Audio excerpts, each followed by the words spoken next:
Batman Superman, World's Finest issue 18 heads years into the past, where Jim Gordon and Harvey Bullock tell the reporter Charlie that $6 million was stolen from a vault on a paddle ship in Gotham. Bullock knows that the freak who did it left riddles around, and Charlie, the reporter, asks what it means, but Jim has no idea. Later that day in the Daily Planet, Clark finds Jimmy interested in a new story that was recently filed. Earlier, Charlie asks Jim if Batman has seen this, and Jim isn't so sure, but if he has two mysteries to solve now. Jimmy shows Clark the story of a bunch of disappearances along with a crook calling himself the Riddler, stealing a bunch of money and leaving a riddle for the cops. Charlie asks if Gordon is worried about copycats, but Jim is more concerned with what the Riddler is trying to ask them. He tells the reporter to file his photos quickly so he can get the knowledge of the Riddler out there fast. Clark looks at the riddle as Jimmy leaves, unable to make heads or tails of the markings, but Clark recognizes the symbols are kryptonese. Later in Gotham, Jim hears someone come into his office, thinking that Batman has gotten sloppy, but he is shocked to find it is Superman instead. Superman is glad to meet Commissioner Gordon, hearing good things about him. Superman tells him that he saw the riddle and was hoping the cop can fill him in on it. Jim fills him in on the Riddler and how he's been leaving clues to his crimes, finding the villain has a compulsive disorder which stems from his extreme narcissism. Jim thinks the Riddler has finally stumped them though, but Superman, while not knowing the solution to the riddle, reveals that it's actually written in the dialect of his home world, and no one on the planet has ever seen it before.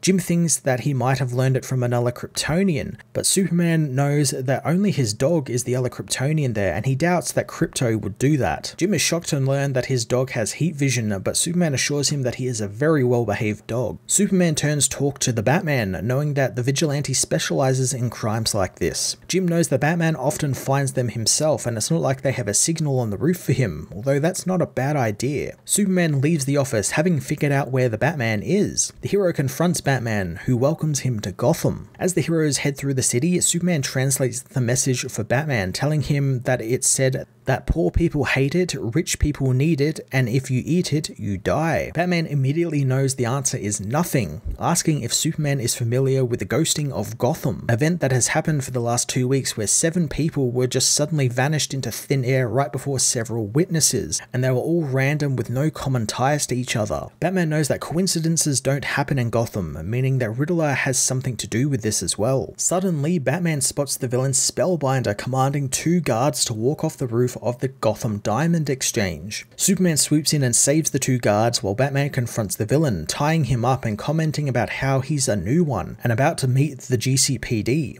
He leaves his Bat-themed calling card with the villain, who knows that Batman will never catch his partner. A few blocks away, Magpie and her crew make off with the diamonds. Magpie tells her driver to floor it as Superman pops his hand out from a manhole in the road ahead of them, grabbing the car's axle and tearing it clean from the car, bringing it to a grinding halt. Magpie, not knowing what Superman is, orders her men to shoot, but Batman kicks the thug's gun out of his hand, knocking him out. Superman doesn't think that that was necessary, but appreciates the teamwork. However, Batman doesn't want him to get used to it since he works alone. The heroes continue through the city and Superman warns Batman that another Kryptonian could be there and he isn't up for a fight like that, and Superman refuses to leave Gotham unprotected against someone with his powers. So for the time being, he's there to stay. He tells Batman that he welcomes teamwork and knows that they are on the same side. However, he doesn't trust Batman since he hides his face, despite respecting Batman's privacy. He asks him who is under the mask, but Batman flips the question on him, knowing the hero wasn't born as Superman, and he speaks with an ordinary Midwestern accent, most likely from Kansas, and nothing seems very alien about him. Batman reveals that he's also been keeping an eye on Superman, and he knows that he's not on duty 24/7, and the hours he is correlate with an American office job, making him assume that Superman has a day job. Superman wants to return to their investigation, but Batman knows the Riddler will strike again soon, and when he does, he'll let Superman know, since he's not exactly hard to find.